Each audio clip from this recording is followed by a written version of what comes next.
Ja, Hi, Malte, herzlich willkommen danke. in unserer weiteren Aufnahmereihe. Malte zu Besuch bei Brixner Design. Wir Ja. wollen aus dir den besten Content Creator für uns machen, deswegen mach du mal hier die Einleitung. Genau, also danke, dass ich in dieser bescheidenen Hütte sein darf. Brixner Studio 1.0, Von Malte Design bei Malte Bender. genau. Also folgt auch Malte, wenn ihr sowas wollt. Genau, biete ich auch an, genau richtig, Podcast-Studios aufzubauen, ne? In diesem. Wir machen aus dir noch einen Interior Designer. Clemens wird es jetzt wahrscheinlich nicht zugeben, aber wir sitzen hier um 3 Uhr morgens und machen Ich hab diese Hunger. Aufnahme. Ne? Ich habe Hunger. Ja, müssen wir mal gucken, ob wir noch einen finden, der aufhat, ne? Ja. Nee, aber genau, richtig. Herzlich willkommen alle zusammen. Ne? Ich bin gespannt. Wir haben schon einige Teile hinter uns, einige Module. Wir sprechen ja hier vom Training, Coaching als Quereinsteiger zum Projektsteuerer in der Baubranche. Das ist für mich natürlich ein bisschen fremd erstmal, aber ich habe da schon einiges gehört und es gibt mir auf jeden Fall schon mal ein besseres Bild, worum es geht, ne? Was alles, welche Berührungspunkte es alles gibt und was alles zu beachten ist. Und ja, ich denke mal, so mit der Zeit werde ich natürlich, ne, auch mit der Praxis, Erfahrung Wir haben auch Praxis für dich vorbereitet. verstehen, genau, was es am Ende heißt, ein Projektsteuerer zu sein, ne? Ja. Und ob ich die nötige Ausdauer auch dafür habe, diesen Weg weiterzugehen. Oder ob es mir einfach nur die Hilfe gibt, unsere Produkte besser zu gestalten, ne? Visuell und auch was das Storytelling angeht. Genau. Also, Malte, herzlich willkommen. Baugefühle. Dein Podcast für Projektwissen mit Unterhaltung rund um den Bau. Und manchmal auch mehr. Was hatten wir noch für ein Thema auf? Also wir haben ja viel über Kostenmanagement gesprochen in anderen Teilen. Ja. Grundsätzlich, wir kratzen immer so an der Oberfläche, ne, hier in dem Podcast, so, aber einfach, um den Eindruck zu bringen, so, worum geht's, ja. Wir werden dann noch Einschnitte machen, wo wir auch detaillierter drauf eingehen, ne. Aber ich will jetzt nicht, dass Malte ja an den ersten Tagen gleich vom Stuhl fällt und hier komplett schwindelig und wirrwarr ist. Nein, Malte, wir werden auf jeden Fall noch einige Teile da auch noch zu veröffentlichen. Die kompletten Seminare müsst ihr natürlich bei uns käuflich erwerben, aber grundsätzlich seht ihr jetzt erstmal ein Beispiel. Malte wird auch eigene Erfahrungen dann auch teilen mit euch. Erfahrungsberichte, genau. Genau, kann man das nennen. wir sehen das ja so als Community, Malte. Wie siehst du so, wie definierst du so eine Community-Uhrzeit? Genau, ja. Ja, würde ich auch sagen. Ne? Also im Prinzip, ich glaube, das, was du auch oft gesagt hast, es geht hier um Wissensaustausch. Ne? Das ist für dich etwas, wo du für brennst. Natürlich bringt es auch irgendwie das Business voran, aber es ist ein Geben und Nehmen. Ne? Und Wissen freizugeben oder in Teilen freizugeben, ist wichtig, damit Leute wissen, worum es geht. Wissen, ne? Und ich glaube, das ist eine faire Sache, einfach ein fairer Deal, ne? Wenn man es mal so sehen würde. Ja. Gut. Also, wie gesagt, wir hatten Kostenmanagement mal als Thema gehabt, so in vorherigen Aufnahmen. Und ich möchte jetzt einfach abschließen dazu, das gehört jetzt nicht so 100% da rein, aber auch das Thema Finanzierung, weil es ja eben auch eine Kostengruppe ist, einfach mal ankratzen, so wie wir das von unserer ich nenne es jetzt mal technische Seite aus, weil wir sind ja keine Finanzierungsberater, wir sind keine Banker und auch keine Versicherungsmakler oder Finanzierungsmakler oder irgendwie sowas in der Richtung. Auf keinen Fall distanzieren wir uns von. Das sollen andere Leute machen, die machen das besser als wir. Ja. Nur möchte ich so ein bisschen ankratzen aus technischer Sicht, was wir so ein bisschen so mitgeben können. Vor allem einmal was man vielleicht auch aus technischer Sicht noch so ein bisschen in seine Richtung, vielleicht ist auch ein Finanzierungsberater dabei, der sagt, kann ich meinen Kunden zum Beispiel mitgeben, ja, aber auch, dass man weiß, womit hat es zu tun im Thema Finanzierung, ja, und auch so ein bisschen, sag ich mal, mitsprechen kann, wenn man dann irgendwo auch, sag ich mal, beim Bauprojektmanagement anfängt, dass man auch, wenn es dann um Finanzierung geht, dass man auch sagt, ja Mensch, ich komme aus der Ecke und ich habe mich mit den Themen mal befasst oder habe da mal dem Brixner beim Sammeln zugehört und also von daher, Finanzierung, ja. Kaufpreis, also Kaufpreis ist immer bei der Finanzierung so ein Thema. Da können wir euch auf jeden Fall ein paar Check-ups mitgeben, so ein paar auch Downloads mitgeben oder auch im Seminar was mitgeben. Grundsätzlich kann man sagen, beim Kaufpreis von technischer Seite aus kann man natürlich auch viel argumentieren in Form von, wie schwer ist das Ding zu genehmigen? Also wie leicht komme ich an eine Genehmigung ran? Wie viele Umstände muss ich machen? Was muss ich grundsätzlich umbauen? Wir haben ja auch gesetzliche Pflichten mittlerweile, die ich beachten muss. Früher haben wir immer gesagt, die Abbruchkosten werden vom Kaufpreis abgezogen. Ja, also auch solche Themen. Das zieht heute nicht mehr so krass. kann man aber auch immer wieder nochmal probieren, um bei der Kaufpreisgestaltung mitzuwirken, auch aus technischer Sicht. Ja. Dann hatten wir auch in anderen Aufnahmen über Mikro-Makro-Standort gesprochen. Also auch das hat Einfluss auf den Kaufpreis, ja, dass man sagt, Mensch, früher war hier grüne Wiese, mittlerweile ist alles zugebaut, ja. Produktionsstandort habe ich dir auch mal erzählt. Ne? Ja. Jetzt kaufst du nicht ein Grundstück in einem Produktionsstandort, aber du kaufst jetzt vielleicht ein Grundstück innerstädtisch, was früher vielleicht Randlage war, ja, und mittlerweile hat sich das Ganze entwickelt. Dann will natürlich der Verkäufer sagen, ja Mensch, Kaufpreissteigerung. Dann sagst du aber das Ding ist so alt, das muss ich erstmal umbauen, muss ich erstmal wieder drücken, weil das mein Baupreis steigert, ja. Von daher hat man da schon Argumentationsmöglichkeiten. Wir stellen da auch einiges zur Verfügung, wo ihr ein bisschen mehr in die Argumentation mit einsteigen könnt. Also das Thema Kaufpreis. Glaubst du, einfach mal so dahin gefragt, glaubst du, es ist viel möglich bei Verhandlungen vom Kaufpreis? Ist da viel Spielraum oder ist das eher etwas, worüber man kann? Also aktuell, verhandelt? wenn wir jetzt, sagen wir mal, um Wohnungsbau-Grundstücke sprechen, aktuell hat man viel Verhandlungsspielraum. Ja. Ja. Also im Moment kann man sehr gut einkaufen. Super. Weil man sagt ja auch, in Krisen soll man einkaufen. Ne? Natürlich, klar, musst du teuer finanzieren, aber das wird sich vielleicht irgendwann wieder anpassen, ausgleichen. Also das ist ein anderes Thema, aber da bin ich halt nicht der Berater zu, sondern ich kann einfach nur sagen, aktuell sind wieder Verkäufer zugänglich. Nur ein Beispiel, ich weiß, also ein Grundstück, was ich betreue und auch die Grundstücke drumherum, da weiß ich, also da gebe ich jetzt einfach mal ein Kostenbeispiel, die haben alle so bei einer Größe von 1000 Quadratmeter haben die alle so einen Wert, so einen ursprünglichen Wert gehabt von so 300.000. Und damals hast du dann noch gesagt, okay, wenn man die Bude, die da draufsteht, erstmal abreißen muss und dann eine neue Kiste draufstellen, ich gebe dir 250 oder 270.000 dafür, ja. Das hat vor ein paar Jahren noch gezogen. Die letzten Jahre, wo wir so die Hochphase hatten in dem Wohnungsbaumarkt, waren dann die Verkäufer, hatten dann so Kaufpreise von 1 Million rum, also mehr als das Dreifache in Gedanken, ja, und da konntest du auch nicht kommen mit hier, ich ziehe dir was ab wegen Abbruch und so. Die haben gesagt, nee, entweder zahlst du die Million oder gehst schon wieder weiter. Aktuell habe ich mitbekommen, dass da wieder, also die 300.000, die kriegt man nicht mehr, ja, aber von der Million gehen die schon wieder weg, Richtung 600.000, 700.000, ja, also da lässt man schon verhandeln, ja.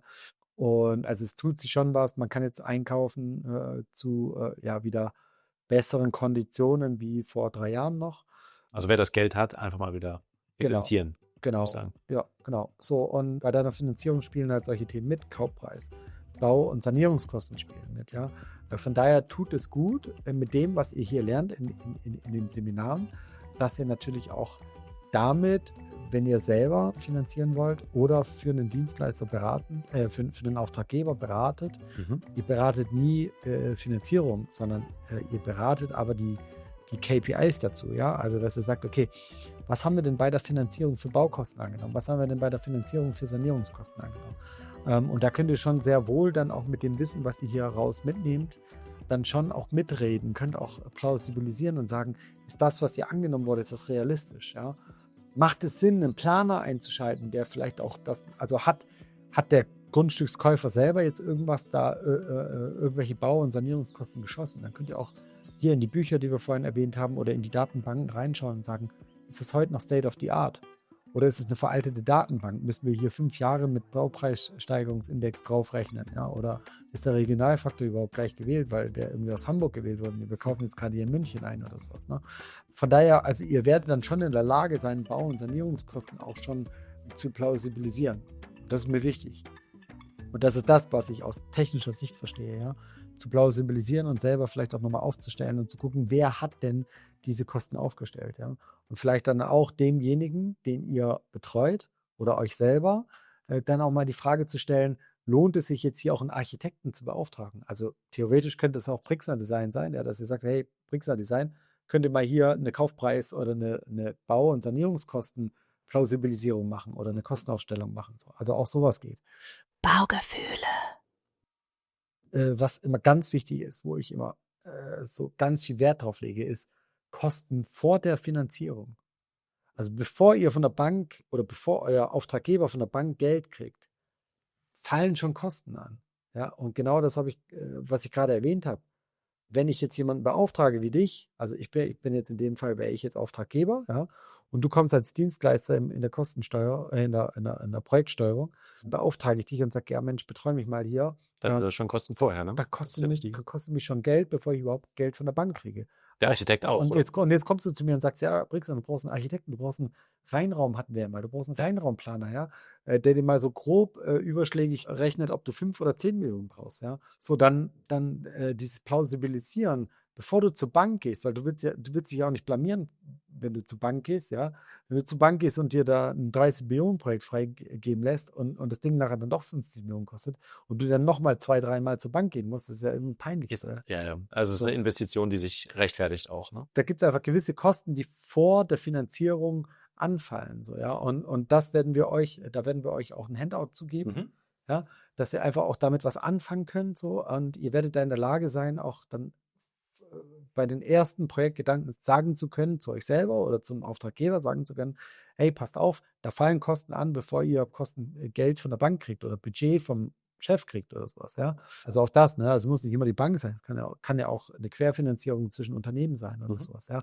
Also ich kenne zum Beispiel Unternehmen, die gar nicht mit Banken zusammenarbeiten, die haben 7.000 Mitarbeiter und also so die Größe, ne, 7.000, 8.000 Mitarbeiter, finanzieren sich komplett selber, ja. Wer Also das nötige Kleingeld hat, ne? Da ist dann vielleicht auch die Familie, die dahinter steht, ja, also wenn es ein Familienunternehmen ist, die Familie, die dahinter steht, der Finanzier für das Unternehmen.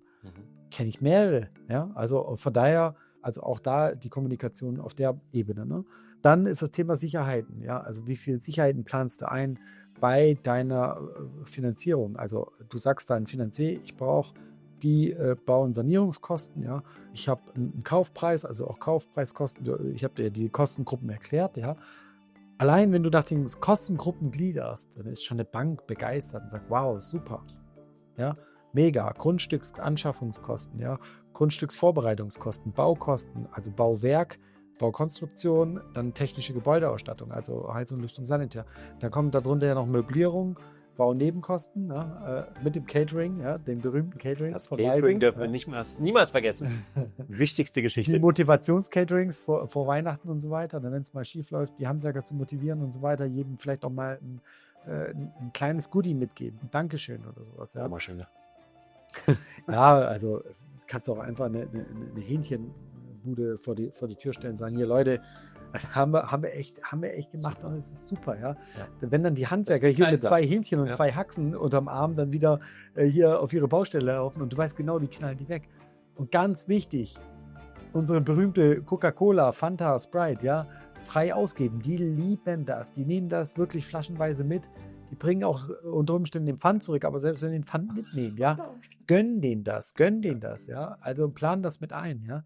Gönn denen das, wirklich. Die sind so dankbar. Die kommen teilweise. Machen ja auch viel, ne? Ja, die kommen teilweise auch zu dem, der halt sponsert dann, da kommen die an und bedanken sich und zeigen auch ihre Dankbarkeit, weil das ist eine Art Wertschätzung. Frag Leute aus dem HR, die beste Bezahlung, die du Mitarbeitern geben kannst, ist Wertschätzung. Ja?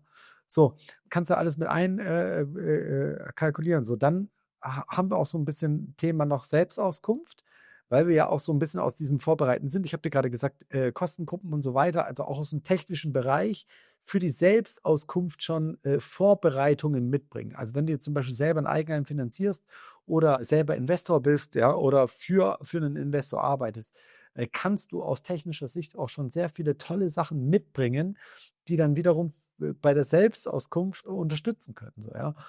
Und da liefern wir auch auf jeden Fall Hinweise, wir liefern auf jeden Fall Vorlagen, die man dann auch da schon anwenden kann, die man der Bank dann auch vorlegen kann. So, da freut sich jede Bank, wenn man gut vorbereitet ist. Also man sieht, genau, es ist wirklich kein Zuckerschlecken, ne? Es ist eine Menge zu beachten. Richtig.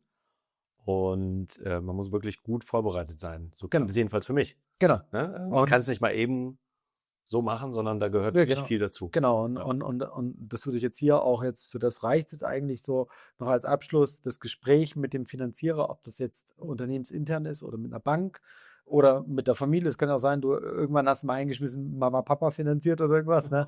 Also auch das, ja. Also Gespräch mit dem Finanzierer muss auch vorbereitet sein. So.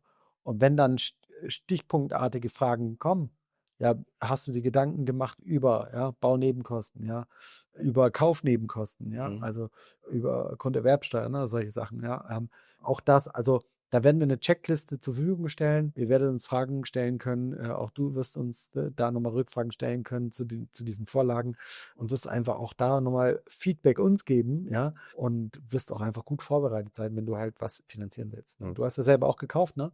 Genau. Vielleicht kannst du ja auch unserer Community dann auch nochmal einen Unterschied zwischen Finanzieren in Deutschland und Finanzieren im Ausland oder sowas. Vielleicht ist ja der eine oder andere dabei.